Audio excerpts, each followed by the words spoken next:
আরেকজন ক্ষুদে শিল্পী আমাদের নতুন জেনারেশন এখানেই বড় হয়েছে, জন্ম বেড়ে ওঠা। তো এরকমই একজন শিল্পী আমাদের জন্য একটা চমক নিয়ে আসছে। তো আমরা অনুষ্ঠানের শুরুতেই বলেছিলাম রবীন্দ্রসঙ্গীত, নজরুল গীতি সব কিছু আছে। তো দেখুন একটা নজরুল সঙ্গীত হলো, এখন আবার আমাদের জন্য নজরুল গীতির সাথে একটা নাচ নিয়ে আসছে আমাদের খুবই একজন শিল্পী। তো তার জন্য আমরা করতালি দিয়ে সম্ভাষণ জানাবো আমাদের সবার প্রিয় আদিয়ানাকে। আদিয়ানা চৌধুরী আমাদের জাহিদ ভাই আর মুন্নি ভাবির মেয়ে। তো আদিয়ানা আমাদের জন্য এখন সুন্দর একটা নাচ নিয়ে এসছে। আপনারা সবাই কষ্ট করে যারা মনোযোগ দিচ্ছেন না, তারা যদি এই বাচ্চাদের এই অংশগ্রহণগুলো দেখেন, আমরা অত্যন্ত খুশি হব এবং বাচ্চাদেরকে উৎসাহিত করবেন তারা যেন ভবিষ্যতে এইরকম আরো সুন্দর সুন্দর পারফরমেন্স নিয়ে আসে। আদিয়ানা এখন আমাদের একটা সুন্দর নজরুল গীতির সাথে নাচ করে দেখাবে। আদিয়ানা আজকে নাচে সে কোরিওগ্রাফি সে নিজেই করেছে, সেজন্য তাকে হাততালি দেব।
হ্যালো হ্যালো শুভ নববর্ষ। আদিয়ানার জন্য জোরে একটা করতালি দিন প্লিজ। আপনারা সবাই একটা জোরে করতালি দিন, এই ছোট ছোট বাচ্চাদেরকে একটু উৎসাহিত করুন প্লিজ। আদিয়ানা অসম্ভব সুন্দর হয়েছে এন্ড ও নিজে কোরিওগ্রাফ করেছে, কি ট্যালেন্টেড। হ্যাঁ, থ্যাংক ইউ মামনি।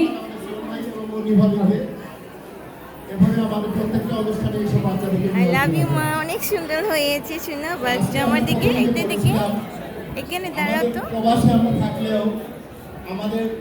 আর একটু দূরে যাও, দেখে তোমার আউটফিট দেখে দূরে যাও। বাংলাদেশের যে অমূল্য সংস্কৃতি, ওকে থ্যাংক ইউ মামা, আই লাভ ইউ।